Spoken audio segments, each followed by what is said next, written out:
안녕하세요. 저는 남편과 4년간 연애를 해서 서로 알 만큼 안다고 생각하고 결혼을 했습니다. 하지만 결혼 후 시댁만 챙기는 남편 때문에 이혼을 했습니다. 단순히 친정보다 시댁만 챙겼다고 화가 나서 선택한 이혼이 아니었습니다. 제가 친정일에 신경을 쓸 때는 왜 아직도 독립하지 못했냐고 이해를 못하겠다던 남편이 저 몰래 시댁에 큰돈을 주는 일이 있었습니다. 제대로 돈의 출처를 밝히지 못했던 남편은 돈 무서운 줄 모르고 빚까지 내가며 시댁일에 발벗고 나섰는데 본인과 상관없는 돈까지 욕심내길래 자기가 한 선택이 얼마나 큰 실수였는지를 제대로 알게 해줬습니다. 4년간의 연애를 끝으로 결혼을 준비하게 되면서 결혼 비용에 대한 고민이 많았던 저희는 서로 모아놓은 돈이 그리 많은 것은 아니었으나 일단 가진 돈 안에서 준비를 해보자고 서로 얘기를 나눴습니다. 민영아, 우리 집에서는 지원받기 좀 어려울 것 같아. 그래? 그럼 우리가 알아서 해보자. 제 주변에는 돈이 없어서 시댁에 들어가 살다가 집을 산 친구도 있었고 원룸 월세로 시작해서 집을 넓혀가며 사는 친구도 있었기에 제 조건은 그리 나쁘다는 생각이 들지 않았습니다. 양가에서 지원받아 부족함 없이 결혼하는 것도 물론 좋겠지만 약간 부족해도 저와 남편의 힘으로 준비해서 결혼식을 올리는 것도 좋다고 생각했어요. 서로 각자 모아놓은 돈에 대출 조금 받아서 작은 신혼집을 얻었고 가구도 꼭 필요한 것만 샀기 때문에 생각보다 돈을 많이 쓰지는 않았습니다. 결혼 후 저희 신혼생활은 괜찮았어요.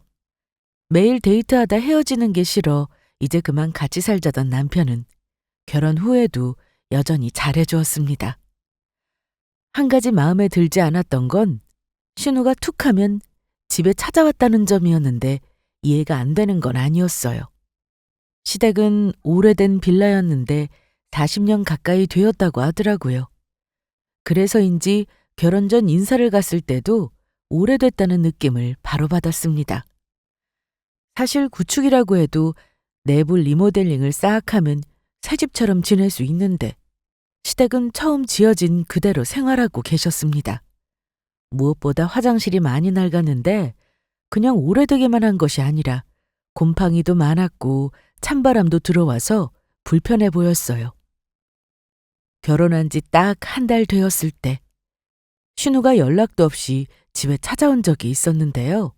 그 이유는 바로 샤워 때문이었습니다. 어머 아가씨, 새언니, 저 미안하지만 화장실 좀 쓸 수 있을까요? 네, 쓰세요. 갑자기 찾아온 신우는 오자마자 화장실을 쓰겠다고 해서 급한 줄로만 알았습니다. 그런데 샤워기 소리가 들리더라고요. 뭐야, 누구 왔어? 아가씨. 지민이? 어. 그러자 남편은 화장실 문을 두드리며 야, 야, 너 뭐야? 아, 왜? 나 씻고 있어. 아니, 집 놔두고 왜 여기 와서 씻냐고. 말 시키지 마. 남편과 저는 이때 너무 황당해서 일단 아가씨가 나올 때까지 기다렸습니다. 기다린 지 한 30분 정도 지났을까요? 그때 아가씨가 밖으로 나왔습니다. 야, 왜 우리 집에서 씻어? 오빠도 우리 집 알잖아. 뜨거운 물도 한참 있어야 나오고 춥고. 어제 바퀴벌레도 나와서 씻기 무섭단 말이야. 바퀴벌레요? 언니 몰랐어요? 우리 집 바퀴벌레가 얼마나 자주 보이는데요. 야, 시끄럽고 빨리 가. 너무한다. 이 날씨에 나 이 상태로 집에 가면 감기 걸려. 그래, 자기야. 아가씨 머리는 말려야지. 갑자기 와서 놀라긴 했지만 그래도 나름 이유가 있어서 온 거라 뭐라고 하지는 않았습니다. 신우는 샤워 후 머리까지 싹 말린 뒤 고맙다는 인사를 하고 돌아갔는데요. 그럴 만한 사정이 있으니 신경 쓰일 정도는 아니었습니다. 오히려 남편이 더 뭐라고 했어요. 자기야, 미안해. 뭐가 미안해? 그럴 수도 있지. 그래도 이건 좀 아닌데. 괜찮아. 그런데 어머님 아버님도 샤워하실 때 불편하실 것 같은데 다른 것은 몰라도 욕실만 리모델링하는 건 어때? 내가 거기서 태어나고 자랐는데 단 한 번도 시공이라는 걸 해본 적이 없어. 아마 안 하실 거야. 남편의 말에 저도 더는 얘기하지 않았습니다. 그런데 슈누는 이날 말고도 저희 집에 오는 날이 점점 늘어갔습니다. 심지어 저희가 집에 없는 날도 찾아오곤 했죠. 결혼을 하고 나서 저희는 계속 맞벌이를 하며 지냈는데 주말에 외식이라도 할까 싶어서 아침을 먹고 나왔습니다. 여기저기 구경도 하고 집에 두면 어울릴 만한 소품도 보고 있던 그때 신우한테서 전화가 왔습니다. 지민아. 왜? 뭐라고? 야, 그건 아니지. 우리 지금 밖이야. 잠깐만. 아가씨야? 그런데 지금 우리 집 앞이라는데 어쩌지? 우리 집에 가려면 좀 걸리는데 다음에 오라고 해. 그게 오늘 단수여서 샤워 좀 하러 왔다고 그러는데. 뭐? 저번에도 그러더니 또 씻으러 왔다고 하니 좀 어이없긴 했습니다. 아무리 그래도 집에 아무도 없다고 하면 그냥 돌아가는 게 맞다고 생각했거든요. 단수라서 씻을 수가 없으면 집 근처 목욕탕이나 찜질방을 가도 되는 거고요. 남편은 제 눈치를 쓱 보더니 전화 좀 받고 오겠다며 한쪽 구석으로 갔습니다. 그리고 5분도 되지 않아서 다시 와서는 한다는 말이 어떡하지? 샤워만 금방 하고 간다는데. 그래, 알았어. 그러라고 해. 고마워, 자기야. 진짜 딱 씻고 바로 나간다고 했어. 그런데 좀 찜찜했습니다. 아무도 없는 집에 혼자 와서 씻고 간다는 그 자체가 좀 황당했고 어이없기도 했거든요. 하지만 급하다고 하니 저도 그러라고는 했는데 느낌이 좋지 않았어요. 그래서 저는 대충 보고 저녁은 집에 가서 먹을 생각으로 집으로 향했습니다. 그런데 역시나 집에 와보니 아가씨가 여기저기 손을 댄 흔적이 보이더라고요. 세상에, 이게 다 뭐야? 왜? 이걸 봐. 내가 분명히 외출 전에 욕실 청소 다 해놨는데 휴지도 다 젖어있고 천장이 물방울 맺힌 거 봐. 이건 일부러 물을 뿌리지 않는 이상 이렇게 될 수가 없잖아. 미안해. 아까 그냥 돌아가라고 하는 게 맞았는데. 저번에도 와서 씻고 갔고 이번엔 우리가 집에 없는데 그냥 돌아가는 게 맞는 거 아니야? 그리고 연락도 안 하고 와서는 문 열어달라고 하는 건 좀 아니잖아. 지민이가 씻고 나서 깨끗하게 해놓고 간다고 했어. 분명히. 저는 좀 짜증이 났습니다. 신우는 욕실만 쓰고 간 게 아니라 냉장고에서 음료수도 하나 꺼내 먹고는 그걸 그대로 식탁 위에 올려두고 갔고 안방도 들어갔는지 화장대에 손댄 게 보이더라고요. 남편은 다음부터는 절대 그러지 못하게 하겠다고 하길래 저는 더는 아무 말 하지 않고 넘어갔습니다. 그리고 며칠 뒤 친정에서 시댁 식구들을 초대했습니다. 엄마가 전부터 다 같이 밥 먹는 자리를 한번 마련하고 싶다고 하셨는데 서로 시간을 맞추다 보니 결혼하고 6개월이나 걸렸습니다. 민영아, 내일 오는 거 맞지? 엄마, 시댁에도 다 말씀드려서 11시까지 갈 거야. 그래, 괜히 뭐 사오고 그러지 말고 올 때 운전 조심하고. 알았어, 내일 봐. 그리고 다음 날 친정에 갔더니 엄마가 음식을 정말 많이 하셨습니다. 저는 일부러 남편과 일찍 친정에 갔는데 시부모님이 오시기 전에 미리 상을 차려놓으려고 엄마와 분주하게 움직였어요. 그냥 앉아있으라니까. 괜찮아. 수저랑 반찬 놓는 건데 뭐 어렵다고. 한 서방이라도 가서 앉아있어.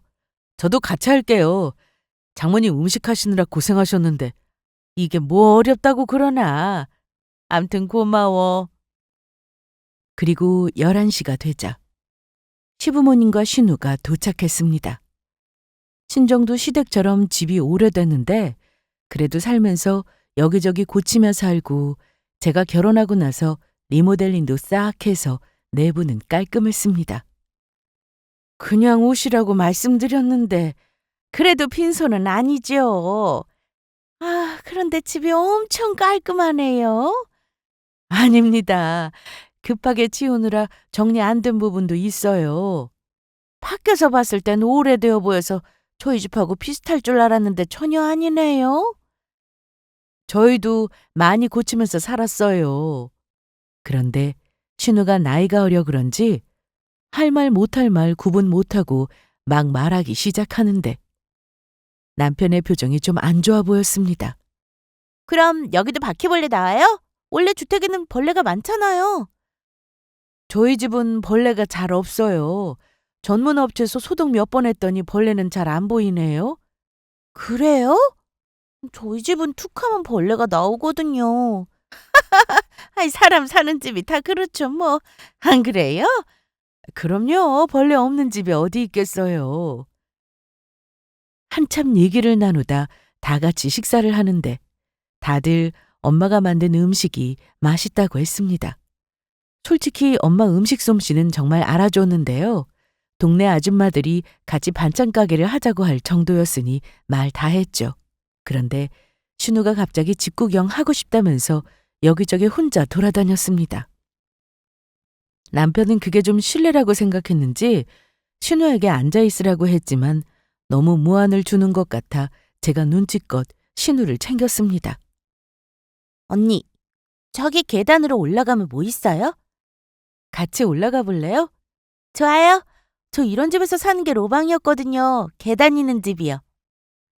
신우가 혹시나 또 여기저기 방문을 열고 다닐까봐 아예 제가 신우를 데리고 2층까지 올라가서 구경을 시켜줬습니다.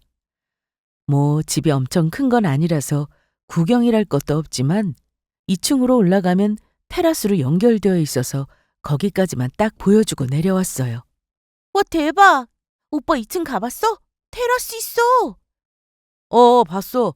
주민아, 그만 돌아다니고 좀 앉을래? 마당도 보고 오고 싶은데. 이따 집에 갈 때 보면 되잖아. 알았어.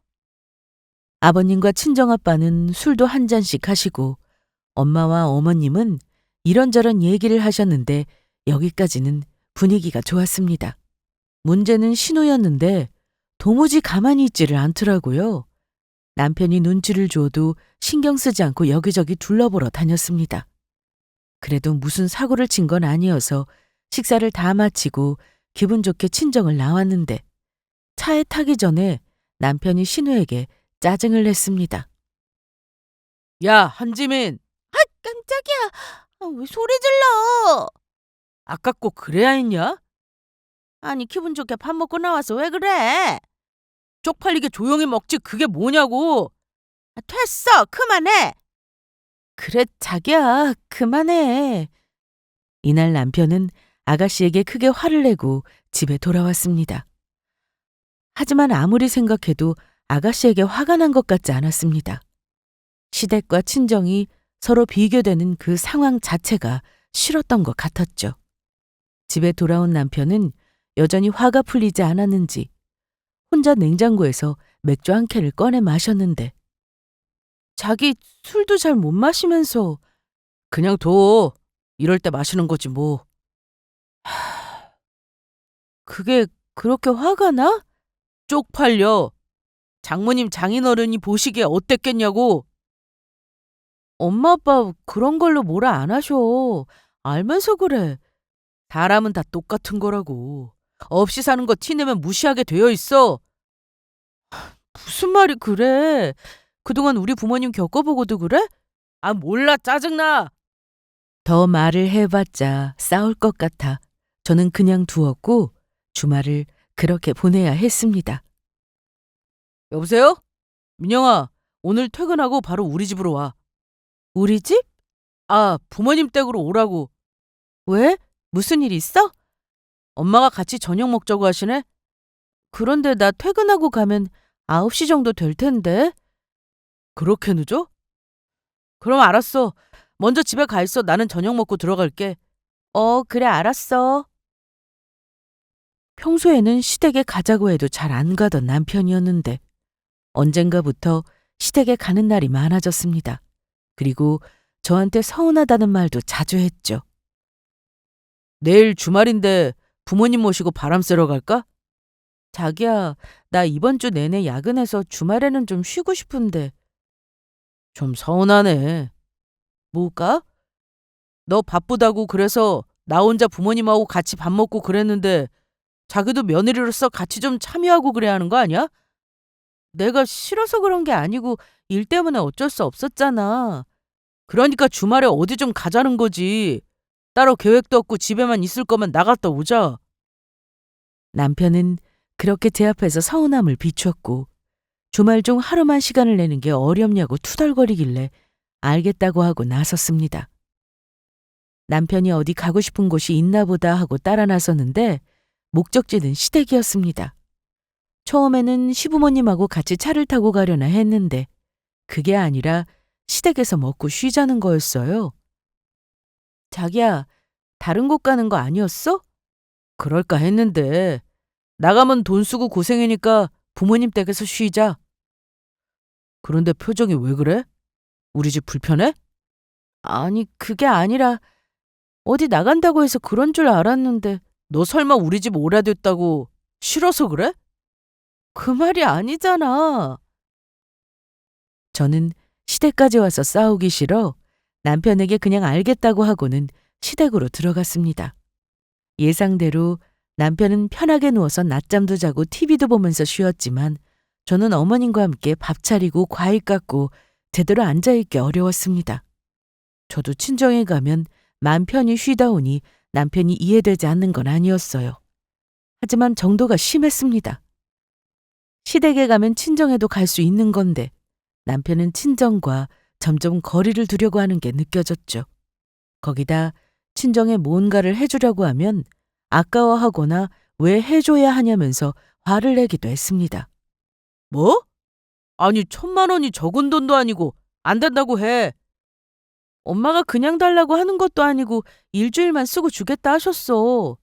야, 부모 자식 간에 돈 거래는 하는 거 아니야. 그거 몰라? 친정에서 급하게 돈 쓸 일이 생겨서 제가 1,000만 원을 해드리려고 했는데 아무래도 제 돈으로 빌려드리는 거라 해도 남편에게는 말하는 게 맞다 싶어 얘기했습니다. 그런데 저렇게 흥분하며 화를 내더라고요. 여유 있게 사는 것처럼 보이더니 1,000만 원이 없어서 너한테 부탁을 하냐? 설명하자면 길어. 그래서 결국 돈 보내겠다? 그럼 어떡해. 급하다고 하시는데. 넌 어떻게 아직도 독립을 못했냐? 뭐? 결혼을 했으면 본가에서 완전히 독립해서 살아야지. 안 그러냐? 우리가 결혼한 지 얼마 되지는 않았지만 매번 장모님 장인어른이 뭐 해달라 하면 끌려다닐 거야? 남편의 말이 듣기 짜증났지만 저는 일단 친정에 1,000만 원을 해드렸습니다. 물론 제가 결혼 전에 모아두었던 돈에서 해드렸어요. 금방 주신다고 했기에 문제될 건 없다고 생각했습니다.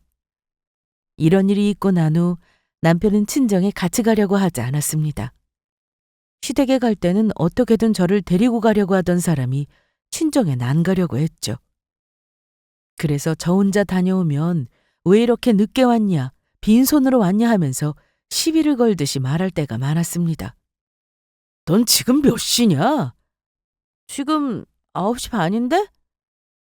아니, 나 저녁은 어떡하라고 이제 왔어. 그래서 같이 가자고 했잖아. 엄마가 자기 좋아하는 음식 해놨다고. 참나. 그런데 빈손이야? 그럼? 내가 먹을 건 안 챙겨왔어? 너무한다 진짜. 맛있는 건 지들끼리만 먹고 말로만 사위지. 사위가 집에서 혼자 굶고 있는 거 아시면 뭐라도 챙겨주셔야 하는 거 아니야? 잠깐만. 뭐 지들? 말이 좀 심하네. 나한테 지라고 해도 기분 나쁜데 우리 부모님한테도 지들이라고 하는 건 좀 아니지. 알았어. 그건 내가 실수했다. 말이 헛나왔어. 미안. 미안. 말이 잘못 나왔다고. 제가 친정에 자주 가는 것도 아니고 가봤자 주말 중 하루 아니면 명절이나 기념일이었습니다. 그리고 가끔 엄마가 같이 저녁 먹자고 할 때면 남편 사정을 봐가면서 가야 했기에 시댁에 가는 날보다 훨씬 적었어요. 그럼에도 남편은 제가 친정에 가는 걸 별로 좋아하지 않았습니다. 남편은 저랑 다퉜더라도 퇴근하면 퇴근했다고 전화는 꼭 했는데 이런 전화도 점점 하지 않았습니다. 그리고 퇴근도 점점 늦었죠. 처음에는 회사 일 때문에 늦나 생각했고 그것도 아니면 친구들하고 약속이 있나 보다 생각했습니다. 하지만 남편은 퇴근하면 시댁으로 가서 한참 있다가 집에 오는 거였어요. 어디냐고 전화를 해보면 대부분이 시댁이었죠. 자기 부모님 뵈러 간 건데 뭐라고 할 수도 없고 해서 그냥 알았다고 했는데 남편은 저의 이런 반응에 또 트집을 잡았습니다. 어? 더 있다가 올 줄 알았는데 일찍 왔네? 왜? 내가 자고 왔으면 싶었어? 아니, 그게 아니라 시댁 가면 항상 밤 10시는 넘어서 왔잖아. 오늘은 9시도 안 되어서 들어왔길래 해본 말이야. 근데 그건 뭐야? 반찬이야. 어머님이 주셨어? 그럼 나 좀 씻을게. 응. 남편이 씻는 동안 가져온 반찬을 열어봤는데 다 남편이 좋아하는 반찬이었습니다. 좀 섭섭하긴 했어요. 친정에서 반찬을 가져오면 절반은 남편이 잘 먹는 반찬과 나머지는 제가 좋아하는 반찬으로 챙겨주시는데 시댁은 아니었죠. 그리고 말을 할 때 항상 날이 서 있는 듯한 느낌을 받을 정도로 남편은 뭐에 그렇게 화가 난 건지 저와 대화를 할 때면 그래서, 근데 거의 이런 식으로 말하곤 했습니다. 결혼한 지 이제 2년 다 되어 가는데 벌써부터 남편과 삐그덕거리니 앞으로 어떻게 해야 하나 한숨만 나왔습니다. 이때까지만 해도 저는 남편이 서운한 게 있는 것 같아서 어떻게든 풀어서 전처럼 잘 지내보고 싶은 마음이 컸습니다. 그래서 나름 노력하며 지냈습니다. 연애할 때처럼 출근해서도 중간중간 문자도 보내고 퇴근하는 길에 전화해서 시간 맞으면 서로 만나 저녁도 먹고 들어가곤 했죠. 무조건 싫다고 할 줄 알았는데 또 제 말에 순순히 응해주니 이렇게만 지내면 조금씩 전처럼 다시 잘 지내볼 수 있겠다라는 생각이 들었습니다. 남편은 여전히 저와 같이 친정에 가는 걸 별로 좋아하지 않았지만 저와 둘이 외식을 하거나 같이 퇴근하는 건 좋아했습니다. 오늘 차 두고 출근하길 잘했네. 그치? 예전에는 지하철 타고 데이트도 많이 하고 퇴근도 같이 하고 그랬는데. 진짜 다 추억이다. 그런데 다리가 좀 아프긴 하네. 저기 빈자리 있다. 자기 앉아. 아니야, 자기 앉아. 내 가방 들어주면 되잖아. 남편은 연애 때 매너도 좋고 저에게 잘했는데 이런 모습이 보이기 시작하면서 저도 남편에 대해 서운했던 부분들이 조금씩 풀렸습니다. 하지만 여전히 남편은 시댁에 정말 자주 갔습니다. 자기야, 오늘 토요일인데 출근하는 거야? 아니, 엄마 집에 가려고. 자기는 안 갈 거지? 나 오늘 대학 친구들 만나기로 했잖아. 그래, 그러니까 우리 집은 안 가는 거 맞지? 못 가는 거지. 그게 그거지 뭐. 암튼 나 갔다 올게. 자기도 친구 잘 만나고 오고. 알았어. 많이 늦어? 좀 늦을 거야. 남편은 시댁에 혼자 갈 때면 승질을 부리고 나갈 때가 많았는데 이날은 기분 좋게 나갔습니다. 그리고 한껏 꾸미고 나갔죠. 항상 편한 복장으로 갔는데 정장을 입고 나가서 어디 외식이라도 하는 건가 싶었어요.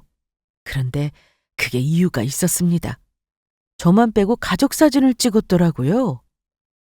친구들을 만나고 집에 오니 저녁 7시 정도가 되었는데 남편은 더 늦으려나 싶어 혼자 TV를 보고 있었습니다. 그런데 밤 10시쯤 되자 남편이 들어왔어요. 이제 와?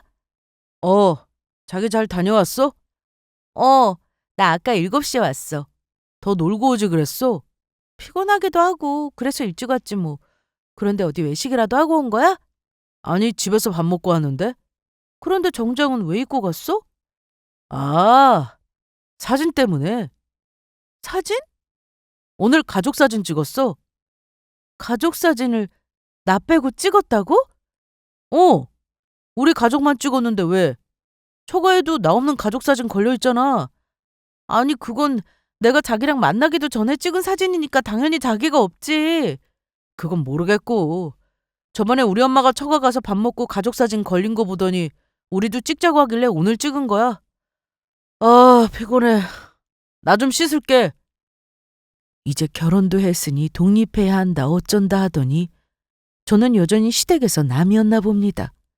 아무렇지 않게 말하는 남편을 보고 좀 화가 났어요.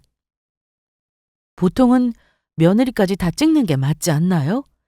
다 함께 찍고 나서 시부모님 따로 저와 남편 따로 이런 식으로 나눠서 찍는 거라면 이해하겠는데 처음부터 저를 빼고 사진을 찍었다고 하니 좀 황당했습니다.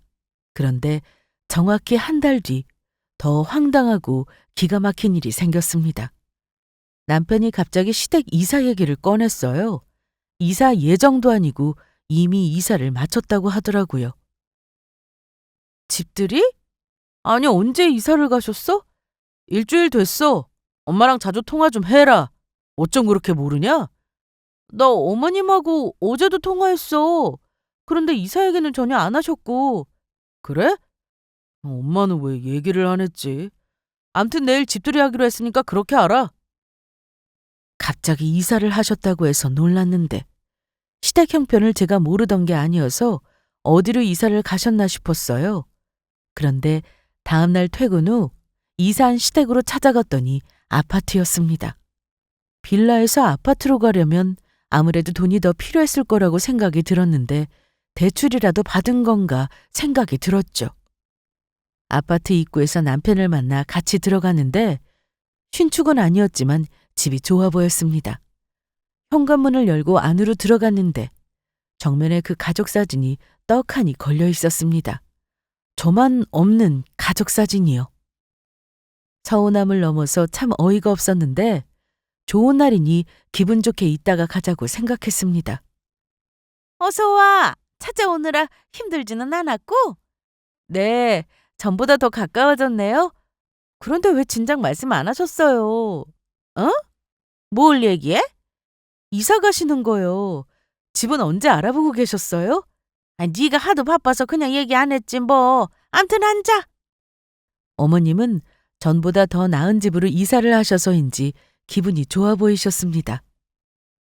자, 얼른 와. 짜장면 불겠어. 집들이엔 중국 음식이 최고잖아. 그래서 너희 도착 시간에 맞춰서 시켰다.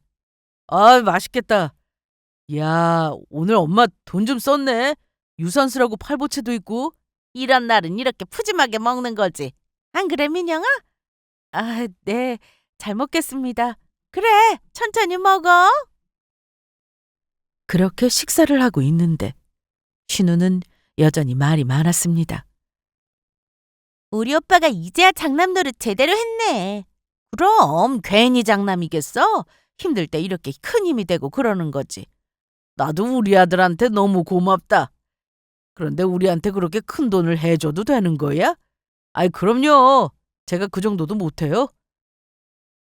처음에는 무슨 얘기를 하는 건가 싶어 조용히 듣기만 했는데 계속 들어보니 돈 얘기 같더라고요. 그래서 저는 조용히 남편에게 물었습니다. 자기 혹시 돈 해드렸어? 어? 어어. 집에 가서 얘기하자. 일단 먹어. 그렇게 식사 후 어머님이 여기저기 집 구경을 시켜주신다기에 둘러보는데 언니, 우리 집 욕실 봤어요? 이리 와봐요. 너무 좋죠? 아, 네. 깨끗하고 좋네요. 춥지도 않고. 그러니까요. 내가 이런 집에서 살고 싶었는데 너무 좋아요. 그렇게 시댁에 있다가 집에 가려고 나왔는데 남편이 먼저 말을 꺼냈습니다. 원래 살던 빌라 처분하고 거기에 내가 돈 좀 들인 거랑 해서 이사하신 거야. 집 어때? 집 좋더라. 그런데 돈을 얼마나 해드렸길래 아버님이 큰 돈이라고 하시는 거야? 그냥 2장 드렸어. 2장? 2천? 아니, 2천 못해서 무슨 집을 사. 그럼 2억이라고? 어. 남편은 저 몰래 2억이나 되는 큰 돈을 시댁에 해드렸다고 했습니다. 200도 아니고 2천도 아니고 2억은 너무 큰 돈이었어요. 더군다나 저에게 말 한마디 없었으니 저는 너무 기가 막혔죠. 집에 도착 후 저희는 이 돈 때문에 한바탕 싸웠습니다. 이게 말이 돼? 뭐가? 그 큰 돈을 왜 말도 없이 마음대로 해드렸어? 내가 도박을 했냐? 여자한테 돈을 썼냐? 이게 그렇게 화낼 일이야? 너도 초과에 돈 해줬잖아. 그래놓고 무슨 말이 많아? 난 1,000만 원이었고 엄마가 급하다고 해서 빌려드린 거야. 그리고 일주일 뒤에 그대로 돌려받았고 1,000만 원하고 2억하고 비교가 돼? 난 엄마한테 돈 드리기 전에 분명히 자기한테 말했어. 그게 말이냐? 통보지? 내가 안 된다고 해도 넌 어차피 줄 거였잖아. 난 그냥 드린 게 아니라 빌려주는 거였어. 암튼! 아무리 그래도 2억은 너무하잖아.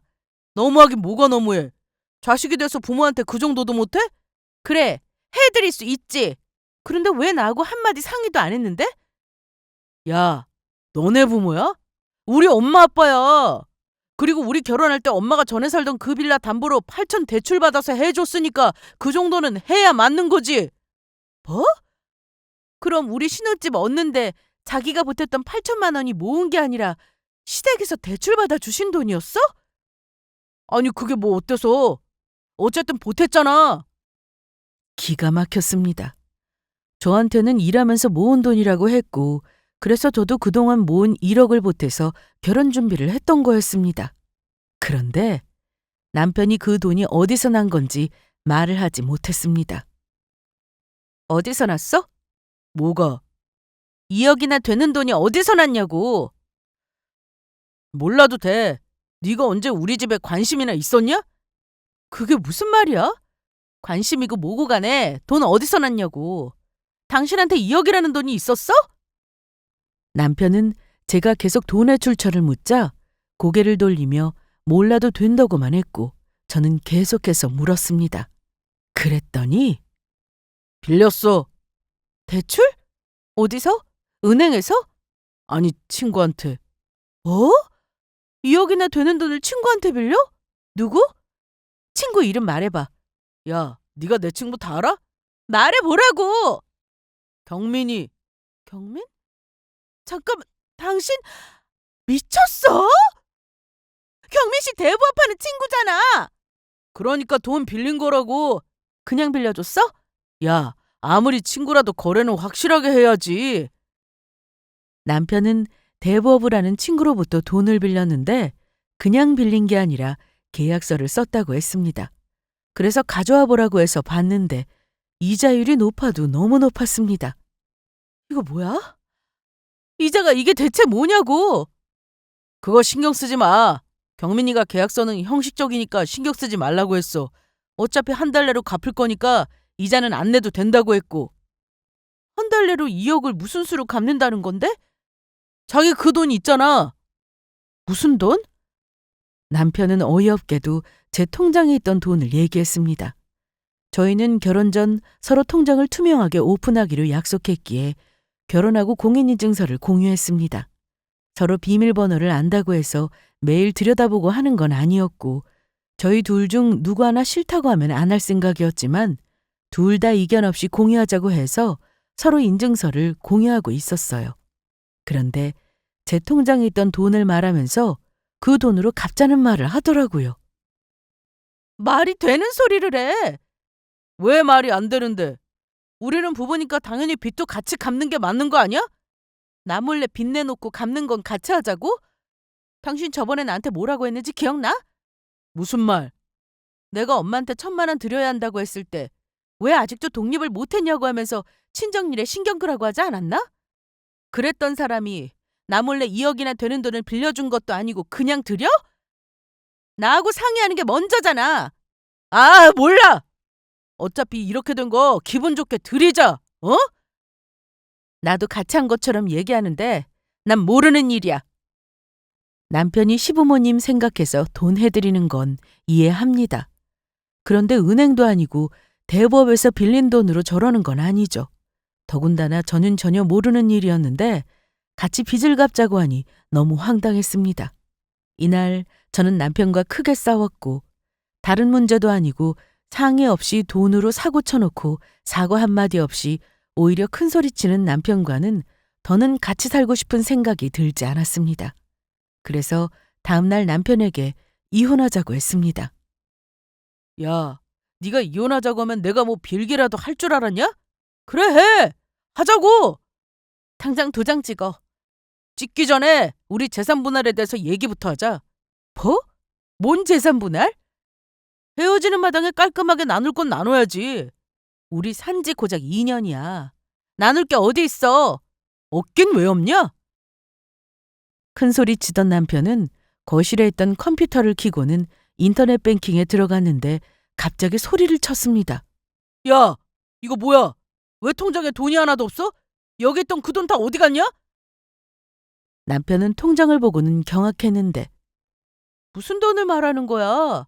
내 통장에 자기 돈은 한 푼도 없는데 너 몇 달 전에 장인어른한테 받았던 그 돈! 저는 얼마 전 친정 아빠로부터 재산을 받은 게 있었습니다. 친정 아빠는 6남매인데 아빠 형제들이 공동으로 소유한 건물이 있다고 들었습니다. 저도 이건 재산을 받으면서 알게 된 거라 그동안 전혀 모르고 있었는데요. 최근에 해당 건물을 처분하게 되면서 아빠 몫을 받게 되었다고 하더라고요. 그래서 저와 남동생에게 그 돈을 나눠주었고 제 통장에 8억이라는 큰 돈이 들어오게 되었습니다. 남편에게도 이 사실을 당연히 말했고 그때 남편은 저에게 이렇게 말했습니다. 장인어른이 자기한테 주신 돈이니까 자기가 알아서 해. 그런데 이제 와서 그 돈을 자기한테도 나눠달라고 하니 기가 막히더라고요. 그때 분명히 나보고 알아서 하라고 했던 거 기억 안 나? 그건 그때고. 우리가 이제 헤어질 거니까 내 지분은 받는 게 맞지? 그리고 너 그거 모르냐? 빚도 분할 대상이라는 거? 그러니까 너도 갚아야 하는 거야. 뭐라고? 생각할수록 기가 막히고 어이없네. 너 돈 어디다 빼돌렸냐? 빼돌리긴 누가 빼돌려? 너 그거 재산 은닉이야. 이혼 앞두고 재산 빼돌리는 거. 내가 가압류 신청할 거니까 그런 줄 알아. 얘가 아주 법을 우습게 하네. 너무 기가 막혀 저는 아무 말도 하지 않았고 변호사 사무실을 찾아 그간 있었던 일을 얘기하며 이혼 시에 어떻게 되는지 자세히 알아봤습니다. 저는 그날 이후 이혼 준비를 하면서 남편과 대화 없이 지내고 있었는데 시댁에서 이혼 얘기를 듣고는 집으로 찾아왔습니다. 내가 얘기 들었는데 너네 이혼한다며? 네, 아니 왜? 우리 아들이 뭘 그렇게 잘못했니? 자기 부모 위해서 돈 좀 해준 거 가지고 그게 그렇게 이혼할 일이냐? 우리 죽고 나면 그 집은 어차피 너네 차지가 될 텐데 그 돈이 그렇게 아까워? 아까운 게 아니라 저는 모르는 일이었어요. 그래, 몰랐다 치자. 그런데 이제는 너도 알잖아. 그리고 너 사돈한테 돈 받았다며? 미리 상속받았다고 들었는데 그 돈도 우리 아들한테 안 준다고 몰래 숨겼다며? 너 참 무섭다. 그만 가세요. 내가 처음부터 마음에 안 들었어. 엄마 그만 가자. 어차피 재판하면 5대5로 나눌 텐데 빼돌리든 말든 냅둬. 들었지? 괜히 사서 고생하지 말고 이혼할 거면 깔끔하게 재산 나누고 헤어지던가 해. 뭐 잘났다고 돈 때문에 이혼을 해, 이혼을. 시모와 신우가 찾아와 제 속을 긁어놓고 갔는데 하는 말이 남편과 똑같았습니다. 너무 기막혔죠. 저는 변호사와 상담이 다 끝난 후 남편에게 이혼 얘기를 다시 꺼냈습니다. 그런데 남편도 저처럼 그동안 여기저기 알아보고 다닌 줄 알았는데 너무 태평하더라고요. 이제 그만 도장 찍자. 시간 낭비하지 말고. 나도 같은 생각이야. 그럼 집이랑 그 돈은 어떻게 할 거냐? 통장에 있던 그 8억은 투교 재산이라 분할 대상 아니고 이 집도 네가 처음 보탠 8천만 원 받아. 뭐? 야, 그런 게 어디 있냐? 넌 여태 알아보지도 않고 뭘 한 거야? 알아보나 마나 우리 재판장 가면 무조건 5대5로 나누라고 할 텐데 그냥 편하게 우리끼리 정하자. 그게 시간도 아끼고 좋은 거 아니야? 그래서 내가 이렇게 얘기하잖아. 상속재산은 투교재산이라고. 받은 지 1년도 지난 것도 아니고 고작 몇 달인데 그걸 달라는 게 말이 되는 소리니?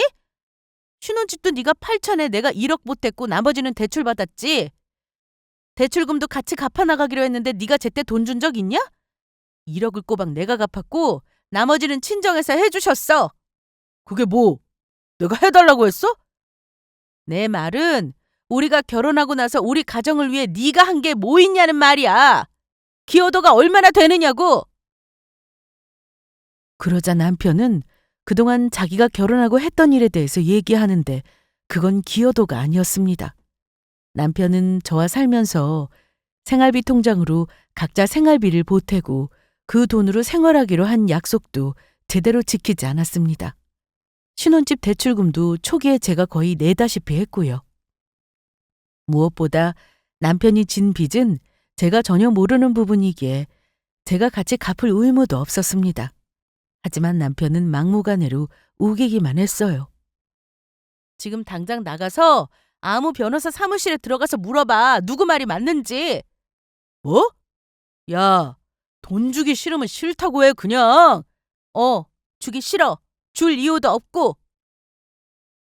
남편은 화가 났는지 갑자기 거실 테이블에 있던 화병을 집어던지더니 밖으로 나갔고 그날 집에 들어오지 않았습니다.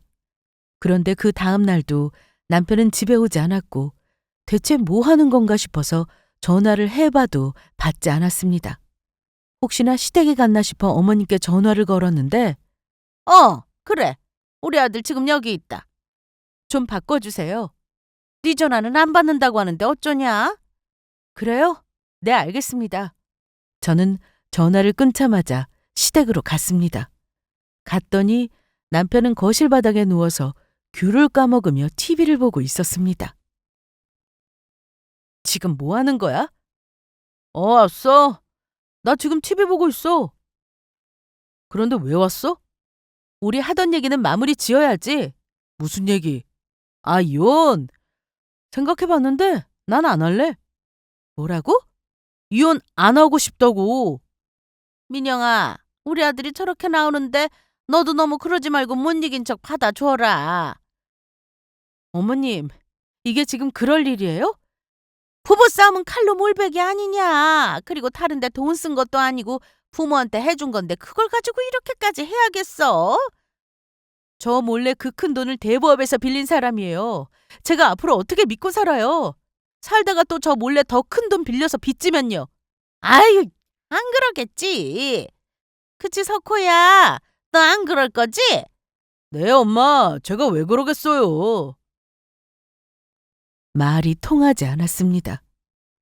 남편도 기가 막혔지만 옆에서 아무 일도 아닌 것처럼 말하는 시모가 더 기가 막혔죠. 신우는 옆에서 얄밉게 저를 노려봤는데 저는 그 길로 시댁에서 나와 이혼 소송 준비를 했습니다.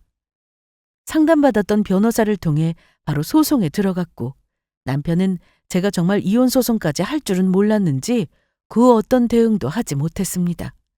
하지만 재판을 하면 5대5가 아니어도 자기한테 재산 중 일부를 떼어줘야 할 거라며 끝까지 큰 소리 쳤죠. 저희는 결혼 생활이 길지 않았습니다.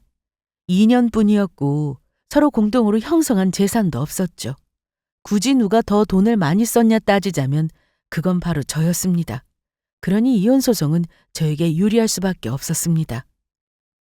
남편의 생각과 달리 친정 재산도 살던 집도 본인의 지분이 없다는 것을 알게 되자 저에게 빚이라도 같이 갚자는 어이없는 말을 했는데 빚 역시 제가 모르는 부분이었기 때문에 남편이 혼자 다 갚아야 할 처지가 되었습니다.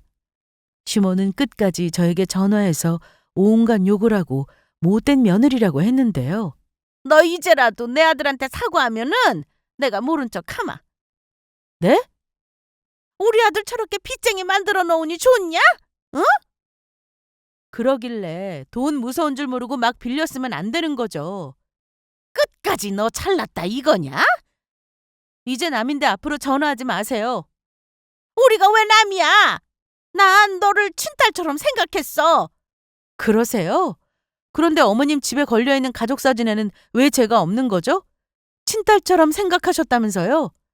아니 그건 그래. 이참에 너도 같이 새로 찍자. 응? 다 같이 새로 찍으면 돼. 안 그래? 소름 돋네요. 이혼했는데 아들 전처한테 가족 사진을 찍자고 하시고. 그날 이후 전 남편은 친구에게 빌린 돈 때문에 큰일이 났습니다. 대부업을 한다는 전 남편 친구는 저에게 전화를 한 적이 있었는데요. 돈이 안 들어오고 전 남편하고 연락도 안 되니 저에게 전화를 걸었다고 했습니다. 재수 씨, 석호 이 자식 왜 이렇게 전화가 안 돼요? 옆에 있어요? 모르셨어요? 뭘요? 저희 이혼했는데. 정말요? 아니 그럼 돈은요? 무슨 돈이요? 석호가 분명히 한 달만 쓰고 돈 준다고 했는데 재수 씨한테 돈 있다고 하면서. 그건 저는 모르는 얘기니까 직접 전화해 보세요.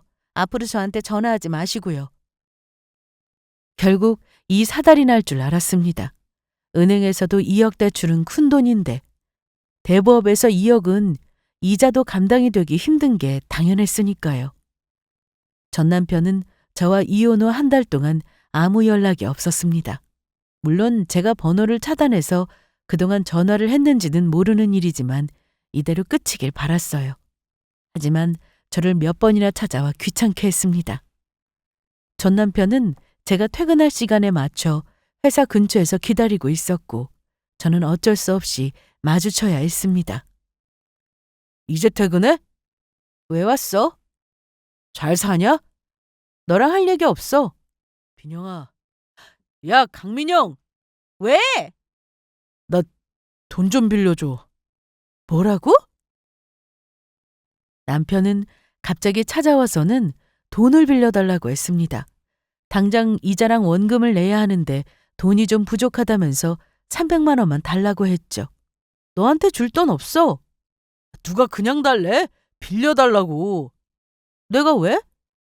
전 남편은 회사 앞으로 저를 몇 번이나 찾아와서 돈을 빌려달라고 했으나 단호하게 거절하고 돌려보냈습니다. 시댁은 이사한 집을 처분하여 전 남편의 빚을 갚으려고 했는데 집도 팔리지 않고 경기가 안 좋아서 집값이 떨어지게 되자 시세보다 낮춰서 내놨다고 했습니다. 그럼에도 팔리지 않으니 당장 2억에 대한 이자는 내야 하고 발등에 불이 떨어진 상황이었죠. 저는 이혼 후 다 정리하고 친정에 들어가 살고 있었는데 상황이 급했는지 전 남편은 친정까지 저를 찾아왔습니다. 진짜 징글징글하다. 민영아, 내가 상황이 이래. 그런데 그게 뭐? 돈 좀 해줘. 어? 저번에도 분명히 말했을 텐데 너한테 해줄 돈은 없다고? 그러길래 무슨 생각으로 그 큰 돈을 겁도 없이 빌려? 나도 반성하고 있어. 생각이 짧았어. 그러니까 네가 좀 도와줘. 너 8억 있으니까 2억을 네가 갚아주면은 내가 매달 돈을 조금씩 나눠서 줄게. 어? 전 남편은 여전히 어떻게든 벌어서 갚을 생각은 하지 않고 저에게 돈을 빌려 빚을 갚으려 했습니다. 아직도 정신을 못 차린 것 같아 저는 찬물까지 뿌려 전 남편을 쫓아냈는데 그 이후로 여러 번 저를 찾아왔습니다. 하지만 아빠를 직접 만나고는 더는 전 남편을 볼 수 없었습니다. 저희 아빠가 화가 나시면 많이 무섭거든요. 그날 이후로 대부업을 한다는 전 남편의 친구에게서 문자 한 통을 받았는데 아무리 친구라도 계약서를 썼으니 법대로 할 수밖에 없다며 계속 연체되면 가압류는 물론 집이 경매로 넘어가게 될 거라고 했습니다. 그러면서 저한테 좀 도와주라고 하는데 그럴 생각은 전혀 없었습니다. 부모님한테 도움이 되고 싶은 마음이야 저도 이해하지만 저렇게 무리하면서까지 도움을 드린다는 건 아니라고 생각합니다. 저는 현재 친정에서 부모님과 함께 지내고 있는데 이혼한 게 처음에는 죄송한 마음이었지만 제가 더는 마음고생하지 않고 편하게 지내니 부모님이 더 잘 됐다고 생각하고 계십니다. 아빠한테 받은 재산은 그대로 통장에 있는데 투자니 주식이니 그런 건 잘 몰라서 아마도 계속 예금에 넣어두지 않을까 싶네요. 짧은 결혼 생활이었지만 행복했던 순간보다 지치고 힘든 순간이 더 많았습니다. 더 미루지 않고 빨리 이혼을 선택했는데 전혀 후회 없고 저는 앞으로 더 열심히 잘 살아갈 생각입니다. 제 사연은 여기서 이만 마치도록 하겠습니다. 잘 들어주셔서 감사드리고 언제나 행복하세요.